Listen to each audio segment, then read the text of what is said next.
Astrology simplified में आपका स्वागत है। ज्योतिष सलाह में आज हम बात कर रहे हैं एजुकेशन के बारे में।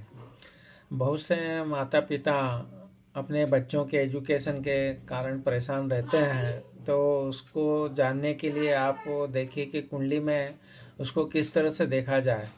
तो सर्वप्रथम आप क्या देखें कि जब भी आप लग्न कुंडली को देख रहे हैं तो लग्न कुंडली का जो दूसरा भाव रहता है वो बच्चों को जो एजुकेशन घर से मिलता है या आपकी तीसरी चौथी तक का जो एजुकेशन है वो दूसरे भाव से देखते हैं।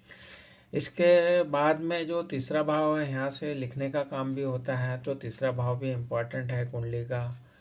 फिर चौथा भाव जो है यहाँ पे 10 तक का एजुकेशन देखा जाता है और 10 से 12 तक का यहाँ देखा जाता है। फिर जो पांचवा भाव है ये यहाँ पे आपकी जो भी ग्रेजुएशन होता है उसको देखा जाता है। और नवम भाव जो है कुंडली का वो आपको दर्शाता है आपका हायर एजुकेशन के बारे में। तो अब हम ये देखें कि आपका बच्चा कौन से समय में अच्छा करेगा और कौन सा समय में अच्छा नहीं करेगा।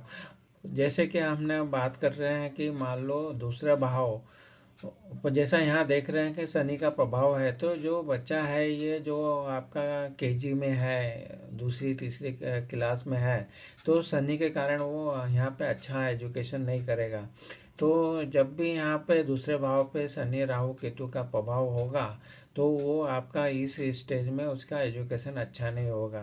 उसके बाद में आप तीसरा भाव भी देखना चाहिए। अगर यहाँ पे भी अगर प्रभाव आ रहा है तो राइटिंग वगैरह उसमें अच्छी नहीं आएगी।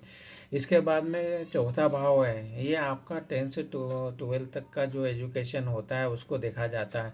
अगर यहाँ पे शनि का प्रभाव आ रहा है, जैसे यहाँ शनि की तीसरी दृष्टि आ रही है या यहाँ पे शनि कहीं से भी दृष्टि डालता है या शनि राहु केतु यहाँ बैठते हैं, तो ये एजुकेशन में रुकावट यहाँ डालते हैं, तो वो वहाँ पे उसका एजुकेशन अच्छा नहीं होगा। और साथ साथ में जो भाव के स्वामी की बात कर रहे हैं वो भी अगर कुंडली में के इन त्रिकोण में नहीं होंगे और वो 6 8 12 में होंगे और वहाँ भी अगर प्रभाव में होंगे तो उस भाव से संबंधित जो एजुकेशन की हम बात कर रहे हैं वो अच्छा प्रभाव नहीं देगा। इसके बाद में हम आ जाएं जो पंचम भाव है जो कि आपका विद्या का भाव है। तो यहाँ पे अगर शनि राहु केतु इनका प्रभाव आएगा तो यहाँ पे उसका जो एजुकेशन है और जो आपका कॉलेज एजुकेशन है, जो यहाँ पे वो कॉलेज एजुकेशन करता है वहाँ पे उसको प्रॉब्लम आने की संभावनाएं बढ़ जाएगी। तो हम ये बताने का कर रहे हैं कि आपकी कुंडली में अगर और नवम भाव जो हमने बोला ये आपकी पोस्ट ग्रेजुएशन का भाव है, मतलब आपकी जो स्टडी है, पीएचडी वगैरह करते हैं, बाहर जाके भी स्टडी करते हैं, नवम भाव बाहर की स्टडी का भी है। तो ये अगर आपका ये खराब हो जाता है तो आपके हायर स्टडी जो आप पीएचडी लेवल की करते हैं उसमें प्रॉब्लम आ जाएगी आपको।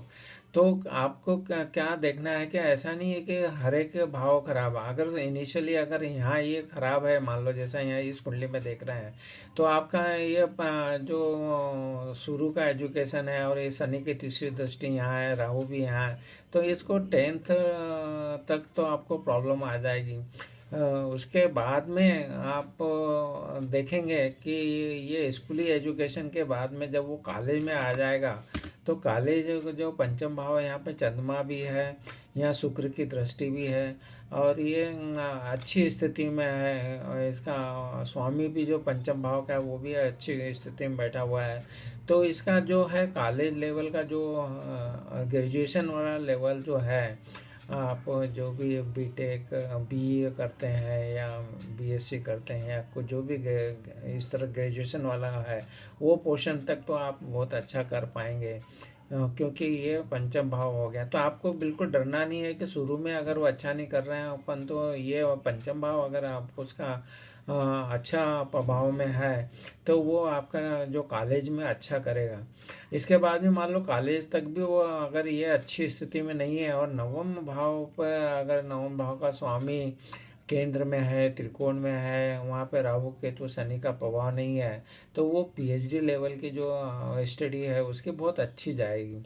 तो आपको माता पिता को चिंता नहीं करना चाहिए। अपनी कुंडली में देखें कि वो जो रुकावट वाले जो दूसरा भाव, तीसरा और जो चौथा, पांचवा, नवम भाव, यहाँ पे कब रुकावट वाले भावों की वो आ रही है, तो उस समय उसका एजुकेशन उस समय का अच्छा नहीं जाएगा। परंतु जो भाव अच्छे हैं वो उस भाव से, जब पंचम भाव अच्छा है तो कॉलेज लेवल अच्छा जाएगा। अगर यहाँ पे भी वो किसी तरह से प्रॉब्लम में है, अगर वो फिर हायर स्टडी के लिए जाएगा और नवम भाव अच्छा है, नवम भाव का स्वामी केंद्र में, त्रिकोण में और पाप प्रभाव में नहीं है, तो वो हायर स्टडीज जो है और पीएचडी लेवल की वो बहुत अच्छी कर पाएगा। तो आपने बहुत बच्चों को देखा होगा कि जो शुरू में अच्छा नहीं करते हैं वो बाद में अच्छा करते हैं। कुछ लोग शुरू में अच्छा करते हैं, वो अगर शुरू के स्टेज में वो सुप्रभाव में वो तो अगर है दूसरा भाव, तीसरा चौथा, ये यहाँ तक का अगर वो सुप्रभाव में है तो वो यहाँ का तो स्टडी अच्छा करते हैं, परंतु पांचवा नौवां भाव पे अगर प्रभाव आता है तो कॉलेज और जो मास्टर डिग्री लेवल है वो उनकी ख़राब हो जाती है। तो इस तरह से आपको अपनी कुंडली का एनालाइज करना चाहिए कि किस तरह से आपके बच्चों का कौन से समय में वो अच्छा नहीं चल रहा है। तो उस समय पे आपको धीरज रखना चाहिए और उस टाइम पे ज़्यादा ध्यान देना है। और जब वो अच्छा समय आ जाता है, आप उस कुंडली के अनुसार तो कौन सा लेवल अच्छा चल रहा है उस पर आप ध्यान दीजिएगा, और जो ख़राब है उसको इम्प्रूव करने की कोशिश करना चाहिए।